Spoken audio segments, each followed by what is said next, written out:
Hola a todos y bienvenidos a este módulo 2.2 en el que vamos a estudiar cuáles son los componentes básicos de una pila de combustible. Como ya sabéis de otros módulos de este curso, una pila de combustible no es más que un sistema electroquímico que permite obtener energía eléctrica directamente a partir de la energía química contenida en los compuestos que participan. Pero para obtener esa energía es imprescindible que las reacciones parciales de oxidación y de reducción tengan lugar en sitios distintos de la pila para que exista un flujo neto de electrones a su través. Así pues, tenemos que proveer el sistema, la pila, de lugares, de sitios donde tengan lugar las reacciones de oxidación y de reducción de forma separada. El lugar donde sucede la reacción de oxidación se conoce como ánodo y el sitio físico de la pila donde tiene lugar la reacción de reducción es el cátodo. Aquí podemos ver un esquema de las dos reacciones y de la reacción global. Para asegurar que no existe contacto físico entre ambos lugares, entre ambos sitios, se ha de disponer de un electrolito que va a separar el ánodo del cátodo. Este es el esquema general de una pila de combustible que trabaja oxidando hidrógeno con el oxígeno del aire. Como podéis observar, el combustible entraría por el ánodo donde reaccionaría, donde perdería los electrones que fluirían a través de un sistema de recepción hasta el cátodo, en el cual el oxígeno del aire aceptaría esos electrones y se reduciría, produciendo agua, además de calor en la reacción, y electricidad precisamente por el paso de electrones. Es importante observar también que existe un flujo de otras especies cargadas a través del electrolito. Así pues, en este tipo de sistemas se producen o tienen lugar tres tipos de fenómenos de transporte que son fenómenos además complejos. Tenemos por una parte los transportes de materia, es decir, el transporte o el flujo de materia a través de la pila, los transportes de carga, porque existen especies cargadas que atraviesan ese electrolito que hemos llamado de una parte hasta otra de la pila, y por otra parte tenemos también fenómenos de transporte de energía, ya que, como veremos más adelante y en otros módulos, existe esta reacción electroquímica es exotérmica y por tanto produce energía, produce calor.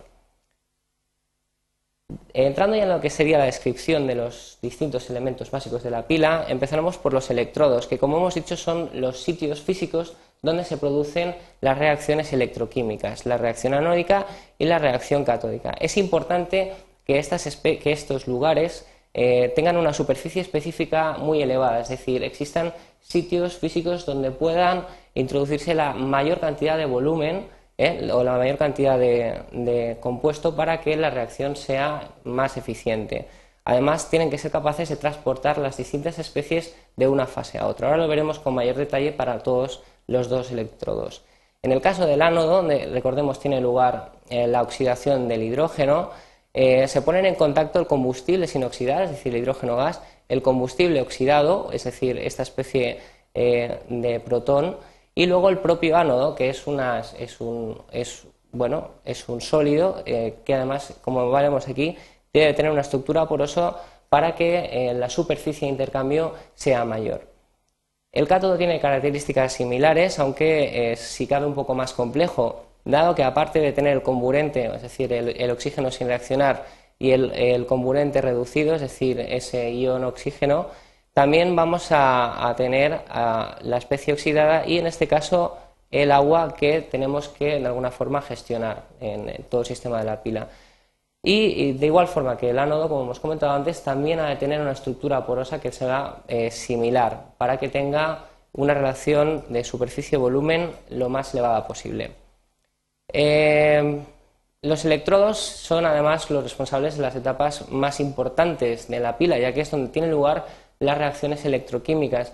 Así pues, han de estar diseñados de la forma más eficiente posible para que en otras etapas no se vean afectadas en el proceso de generación eléctrica.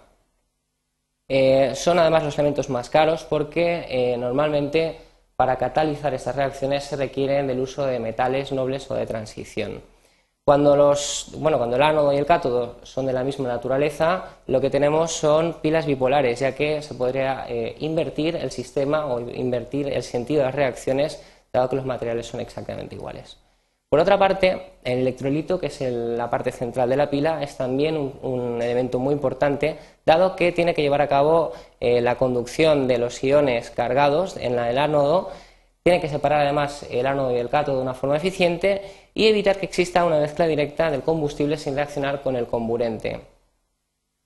Aparte de estos tres elementos, que son los centrales de la pila, existen otros componentes sin los cuales el funcionamiento sería muy pobre. Como ya hemos comentado antes, una pila de combustible trabaja con reacciones redox, de oxidación y reducción. Sin embargo, las tensiones que se producen en un sistema básico de un ánodo y un cátodo tienen potenciales muy bajos, por lo que interesa asociarlos en serie o en paralelo para así obtener mayores tensiones y mayores intensidades, mayores densidades de corriente, aumentando así la potencia eléctrica suministrada por la pila. Para ello requeriremos empaquetar de alguna forma ese ánodo, ese electrolito y ese cátodo, ese sándwich, tantas veces como nosotros deseemos aumentar precisamente esa potencia. Así requeriremos el uso de placas bipolares, placas de cierre, que utilicen además, que conecten eléctricamente las celdas contiguas y que separen o que proporcionen entrada para el combustible y el comburente de celdas que sean contiguas. Aquí tenemos un esquema de lo que podría ser un empaquetamiento en disposición planar. Existen otros de forma cilíndrica, pero esos son un poco más complejos y los veremos en otras partes, en otros módulos del curso. Como podéis observar, existen oberturas en las placas bipolares para que entre el hidrógeno, el combustible, o el oxígeno y también para que permita evacuar el agua generada en su caso. Además, tendremos que tener en cuenta que hay que distribuir los gases de forma eficiente dentro del sistema, que tendremos que refrigerar el sistema en caso de que las temperaturas sean muy elevadas y, como ya hemos comentado, tendremos que recoger la corriente eléctrica generada y en algunos casos también reponer el electrolito si está en fase líquida. Como conclusiones de este módulo, hemos visto que los componentes básicos de una pila de combustible son el ánodo, el cátodo y el electrolito, que forman los electrodos y el electrolito, pero que aparte de esta celda individual se pueden utilizar otros elementos para conectar diversas celdas en serie o en paralelo, aumentando así la potencia generada por el módulo.